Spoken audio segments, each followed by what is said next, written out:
सन्माननीय उद्धव ठाकरे,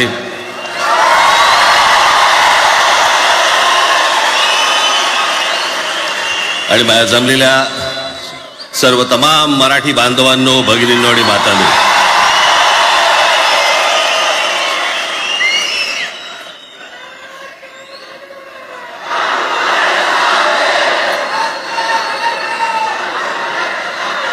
खरं तर दोघांची भाषणं संपली ना की एकत्र आरोळ्या ठोका.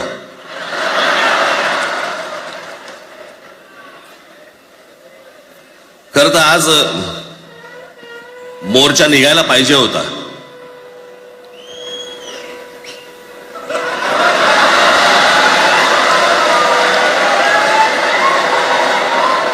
तोंडानेच आहे ना.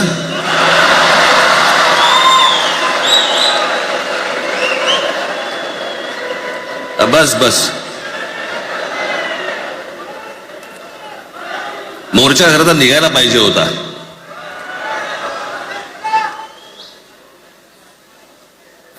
मराठी माणूस कसा सर्व बाजूने एकवटतो याचं एक चित्र मोठ्या प्रमाणावरती उभं राहिलं असतं.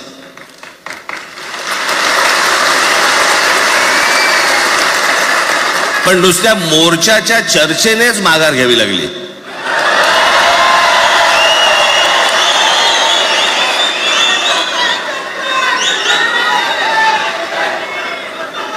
खरं तर आजचाही मेळावा हा खरं तर शिवतीर्थावरती मैदानात व्हायला पाहिजे होता.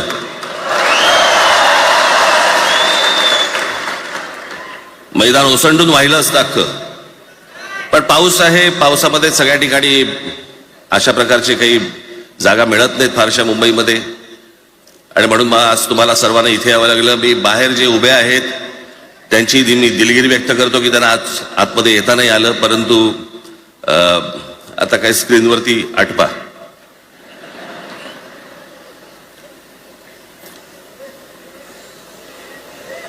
मी माझ्या मुलाखतीमध्ये एक म्हटलं होतं की त्याच्यातनं या सगळ्या गोष्टी खरं तर सुरू झाल्या, आणि मी असं म्हटलं होतं की कोणत्याही वादापेक्षा आणि कुठच्याही भांडणापेक्षा महाराष्ट्र मोठा आहे.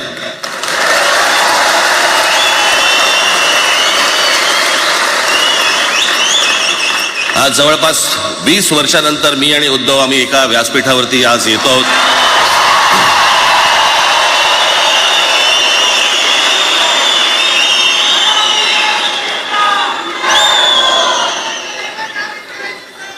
जे माननीय बाळासाहेबांना जमलं नाही, जे अनेकांना जमलं नाही आम्हाला दोघांना एकत्र आणायचं, ते देवेंद्र फडणवीसला जमलं.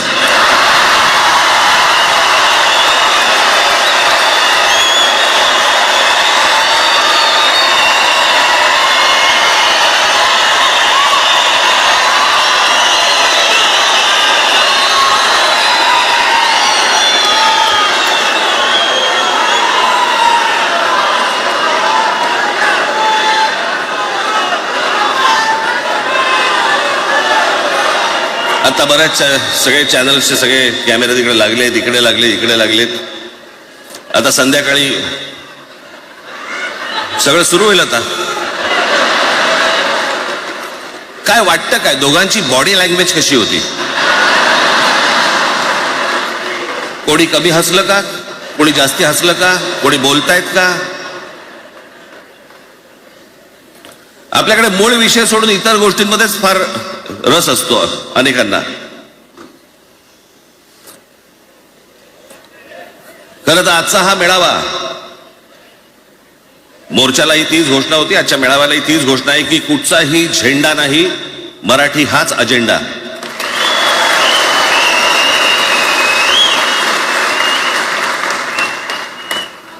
माझ्या मराठीकडे, माझ्या महाराष्ट्राकडे वेडावाकड्या नजरेने पाहायचं नाही कोणी.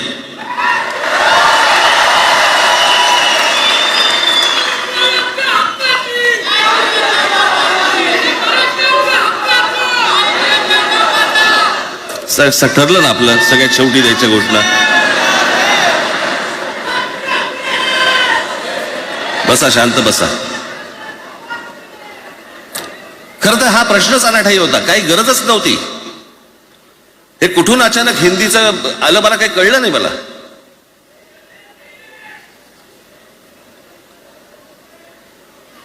आणि हिंदी कशासाठी? हिंदी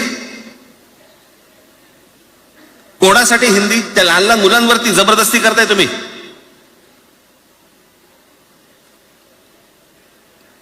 कोणाला विचारायचं नाही, शिक्षण तज्ञांना काही विचारायचं नाही, कोणाला काही विचारायचं नाही. बस आमची सत्ता आहे, आमच्याकडे बहुमत आहे, आम्ही लादणार.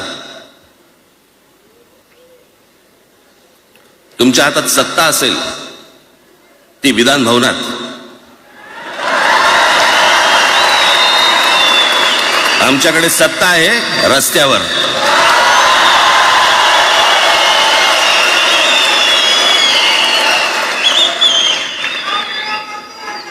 एक पत्र लिहिलं, 2 पत्र लिहिली,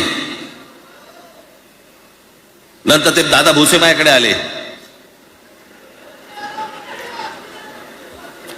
मला म्हणाले की आम्ही काय म्हणतो एवढं समजून तर घ्या, एवढं काय म्हणतो एवढं ऐकून तर घ्या. म्हटलं दादा तुम्हाला एक गोष्ट सांगतो, तुम्ही काय सांगता ते ऐकून घेईन पण ऐकणार नाही.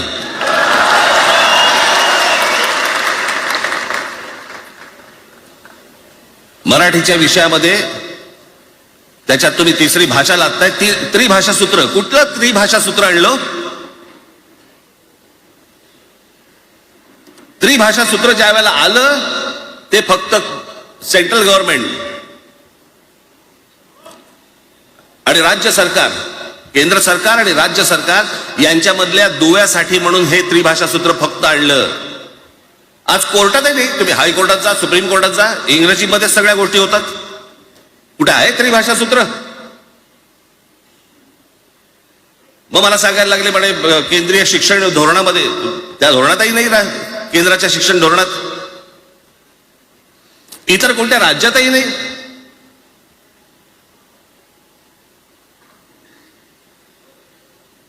महाराष्ट्रात प्रयोग करून पाहिला तरी दक्षिणेची राज्य तर हिंग लावून विचारत नाही त्यांना. पण महाराष्ट्र ज्या वेळेला पेटून उठतो त्यावेळेला काय घडतं आणि काय होतं हे आज राज्यकर्त्यांना समजलं असेल. त्याशिवाय का माघार घेतली?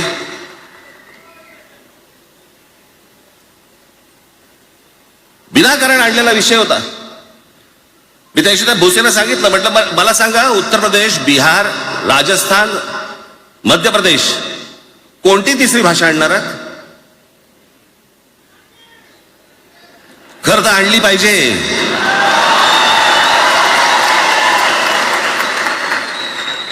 गंमत बघा, हिंदी भाषिक राज्य आहेत ती आर्थिकदृष्ट्या मागास, आणि हिंदी न बोलणारी जी राज्य आहेत ती आर्थिकदृष्ट्या प्रगत, आणि वर आम्ही हिंदी शिकायचं. यांना हिंदीतून राज्य नाही सांभाळता आली, यांना राज्यांचा विकास नाही करता आला. जे हिंदी बोलत नाहीत त्या राज्यांमध्ये, हिंदी बोलत असलेल्या राज्यांमधनं नोकरी धंद्यासाठी लोक इकडे येत आहेत आणि हे म्हणतात हिंदी शिका. कोणासाठी शिकायचं? 5वी नंतर काय हिंदी चित्रपट सृष्टीमध्ये जाणार आहेत पोरगा? कोणासाठी शिकायचं? हिंदी भाषेबद्दल मला वाईट नाही वाटत, भाषा कोणतीही श्रेष्ठच असते, उत्तमच असते. मग ती मराठी असेल, गुजराती असेल, तामिळ असेल, पंजाबी असेल, बंगाली असेल, हिंदी असेल, अजून कुठचीही असेल. एक भाषा उभी करायला खूप प्रचंड तपश्चर्या लागते, खूप लोकांची मेहनत असते. एक लिपी उभी करायला खूप प्रचंड ताकद लागते.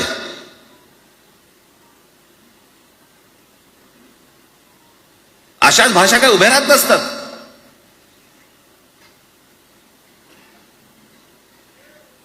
आणि या भाषेचं नवीन कुठून आणलं? त्याशी ते अमित शहा म्हणाले ज्याला इंग्रजी येतं त्याला पुढे म्हणे लाज वाटेल, म्हणे मला इंग्रजी येतं. अरे तुम्हाला नाही येत?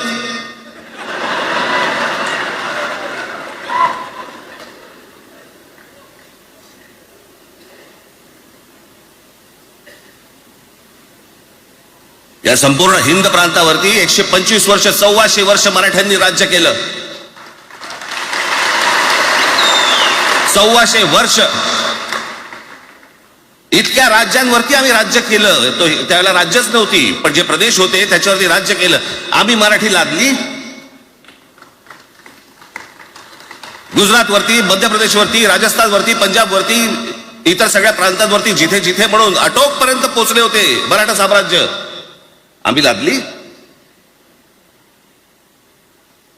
अरे हिंदी भाषा आहे, 200 वर्षापूर्वीची भाषा आहे, महाराजांच्या काळात पण नव्हती.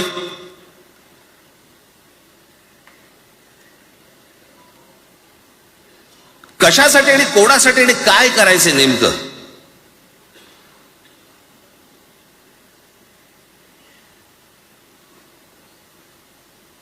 यांनी फक्त चाचपडून पाहिलं, चाचपडून. मुंबई स्वतंत्र करता येते का याच्यासाठी अगोदर जरा थोडस भाषेला डिवचून बघू. महाराष्ट्र शांत राहिला तर पुढे ते पाऊल टाकू.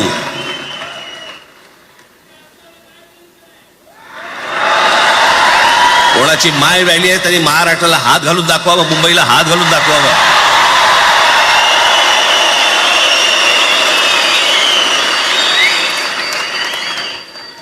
त्या मजाक वाटला काय? आम्ही शांत आहोत याचा अर्थ गांडू नाही आहोत.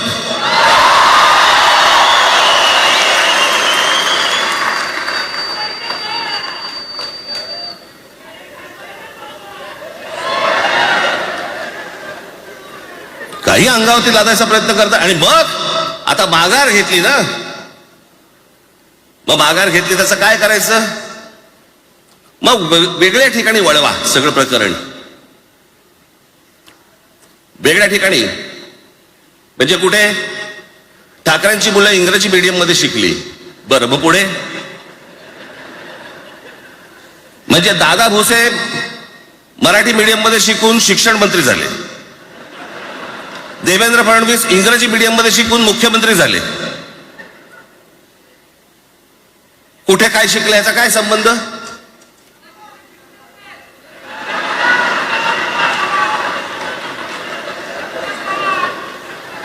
कोणाकोणाची मुलं इथे परदेशामध्ये शिकतायत, याद्या आहेत आमच्याकडे.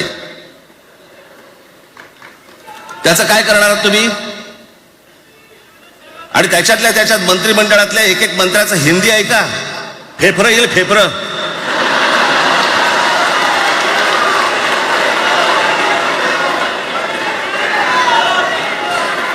हे असले प्रश्न महाराष्ट्रात विचारले जातात. आता मी तुम्हाला अजून एक गोष्ट सांगतो.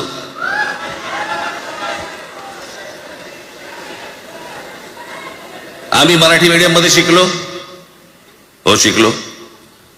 आमची मुलं इंग्रजी मीडियम मध्ये शिकली, हो शिकली. मग याच्यावरती तुम्ही प्रश्न काय उपस्थित केला? ह्यांना मराठीचा पुळका कसा? हे इंग्रजी मीडियम मध्ये टाकतात. बरं, सन्माननीय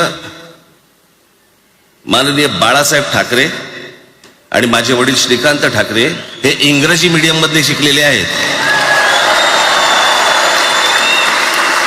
या दोघांवरती तुम्ही मराठीबद्दल शंका घेऊ शकता का?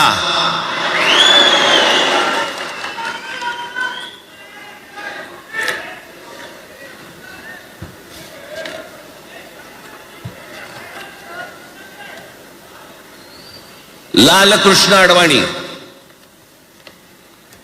Saint Patrick high school Christian missionary school मध्ये शिकले. हिंदुत्वावर शंका घेऊ का त्यांच्या? कॉन्व्हेंट स्कूल मध्ये शिकलेले आहेत अडवाणी. दक्षिण भारतामध्ये बघा, तमिळच्या प्रश्नावरती, तेलुगूच्या प्रश्नावरती कडवटपणे समोर येऊन उभे राहतात. कोण विचारते तर तुमची मुलं कुठे शिकली आणि तुम्ही कुठे शिकलात?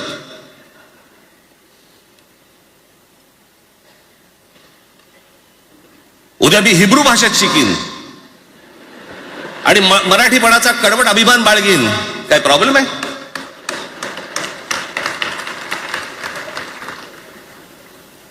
मी आता तुमच्याकडे दक्षिणेतले इंग्रजीमध्ये अगदी थोडक्यात यादी आणली आहे. दक्षिण भारतातील इंग्रजी माध्यमात शिकलेले नेते आणि अभिनेते: जयललिता दोवेंतो English medium school, Stalin English medium school लायला, Kanimozhi presentation convent school, Udhayanidhi म्हणजे करुणानिधींचा नातू डॉन बॉस्को. चंद्रबाबू नायडू वडील इंग्लिश टीचर होते, शिक्षण इंग्रजी माध्यमात झालं. पवन कल्याण आंध्र उपमुख्यमंत्री, शिक्षण सेंट ॲन.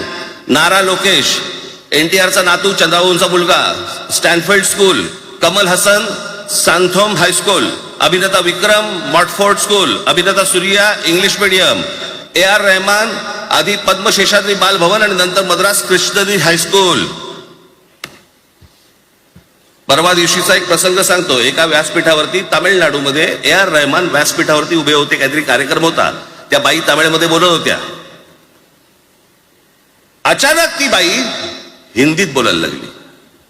त्याच्यावरती रहमानने तिच्याकडे असं बघितलं, बोलला हिंदी, आणि व्यासपीठावरनं खाली उतरला.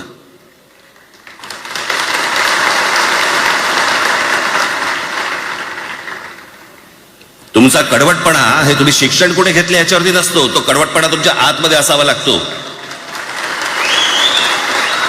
माननीय बाळासाहेब इंग्रजी मीडियम मध्ये शिकले, इंग्रजी वर्तमानपत्रामध्ये व्यंगचित्र काढायचे, पण मराठीचा अभिमान याच्या बाबतीत कधी तडजोड नाही केली.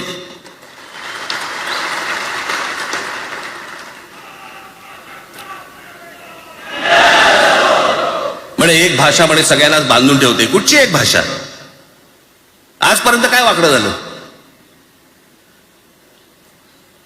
भाई आपल्या संरक्षण खात्यामध्ये घ्या. आपल्या संरक्षण खात्यामध्ये जेवढी रेजिमेंट्स आहेत, मी फक्त तुम्हाला नावं वाचून दाखवतो. मद्रास रेजिमेंट आहे, राजपुताना रायफल्स आहे, राजपूत रेजिमेंट आहे, डोगरा रेजिमेंट आहे, सीख रेजिमेंट आहे, जाट रेजिमेंट आहे, पॅराशूट रेजिमेंट आहे, पंजाब रेजिमेंट आहे, ग्रेनेडियर्स आहेत, सीख लाईट इन्फंट्री आहे, मराठा लाईट इन्फंट्री आहे, गढवाल रायफल्स आहे, कुमाऊ रेजिमेंट आहे, आसाम रेजिमेंट आहे, बिहार रेजिमेंट आहे, महार रेजिमेंट आहे, जम्मू काश्मीर रायफल्स आहे, जम्मू आणि काश्मीर लाईट इन्फंट्री आहे, नागा रेजिमेंट आहे, गोरखा रायफल्स आहे, गोरखा रायफल्स आहे, त्याच्यानंतर तुमचं लडाख स्काउट्स आहे, अरुणाचल स्काउट्स आहे, सिक्कीम स्काउट्स आहे. इतक्या राज्यांच्या आज आपल्या संरक्षण खात्यामध्ये लोक आहेत आणि इतक्या रेजिमेंट्स आहेत. शत्रू दिसला की एकत्र तुटून पडतात ना. भाषेचा प्रश्न येतो कुठे?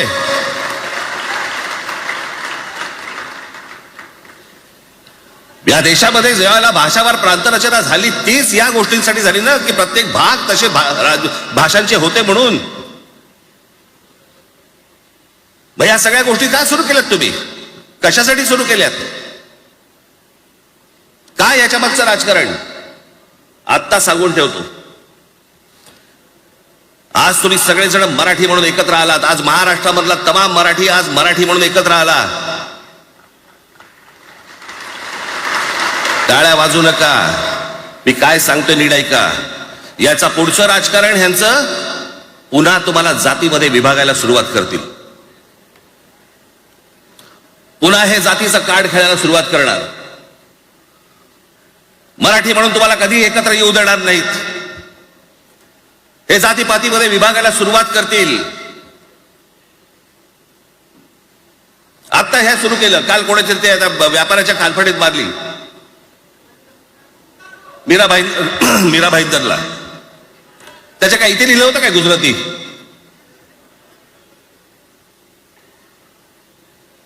पण एवढंही आपल्याकडे काही जे चॅनल मध्ये मराठी नाही, इतर चॅनल मध्ये हिंदी आणि याच्यात गुजराती माणसाला मारला.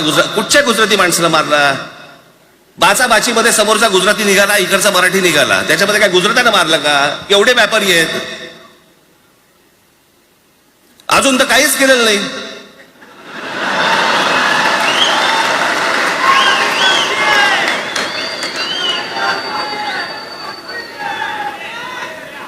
अर्थात त्यांना मराठी आली पाहिजे याच्याबद्दल वाद नाही.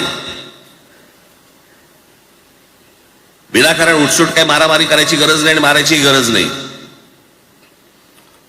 पण जर जास्ती नाटकं केली तर कानाखाली आवाज काढलाच पाहिजे तुम्ही.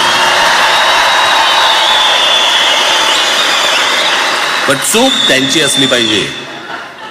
आणि एका गोष्टीचं लक्षात ठेवा, अशी कधी गोष्ट कराल त्याची व्हिडिओ काढू नका.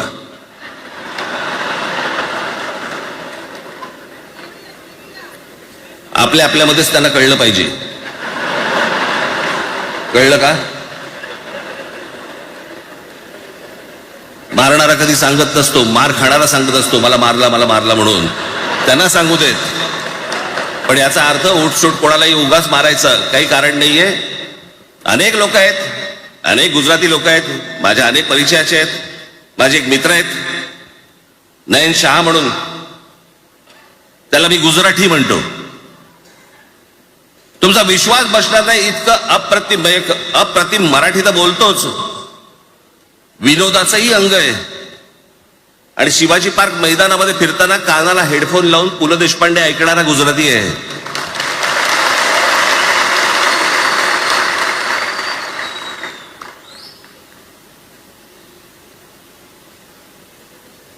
मी मगाशी तुम्हाला सांगितलं की हे मराठीचं बाळकडू, आमच्यासाठी ते बाळकडूच होतं.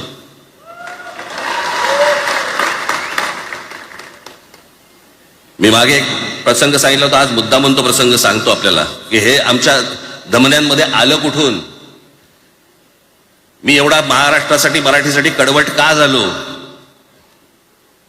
लहानपणापासूनचे अनेक प्रसंग आहेत माननीय बाळासाहेबांबरोबरचे, पण मी एक प्रसंग कधीही विसरणार नाही. आणि तो 1999 सालचा आहे. त्या 1999 साली शिवसेना भारतीय जनता पक्षाची युती सरकार येणार नाही अशी परिस्थिती होती.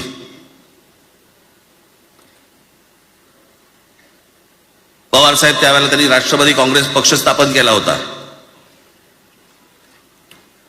वेगवेगळे लढले होते.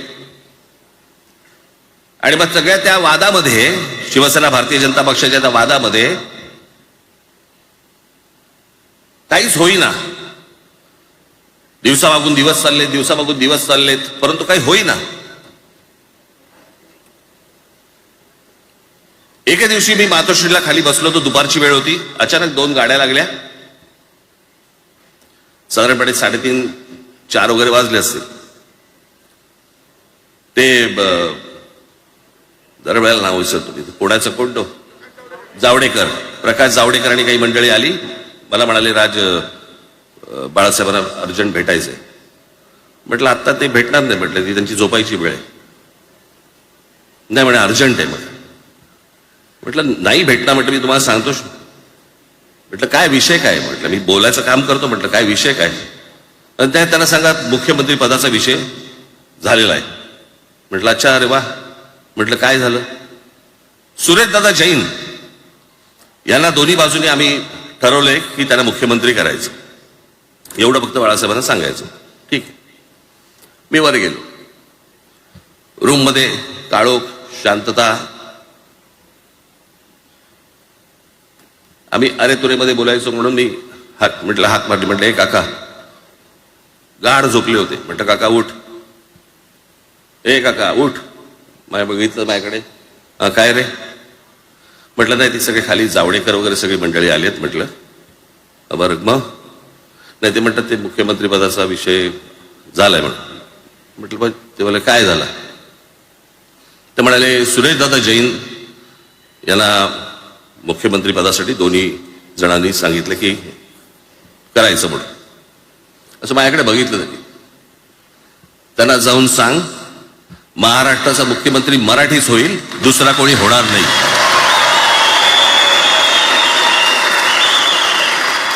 मराठी या एका विषयासाठी मला तिकडे कळलं की या माणसाने सत्तेवर लाथ मारली.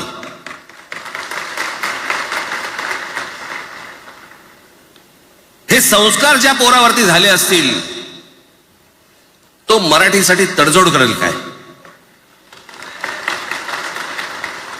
बाकी सगळ्या युत्या आघाड्या सगळ्या कुठच्याही गोष्टी होत राहतील. महाराष्ट्र, मराठी माणूस, मराठी भाषा याच्यावर तडजोड होणार नाही. कोणत्याही परिस्थितीत होणार नाही.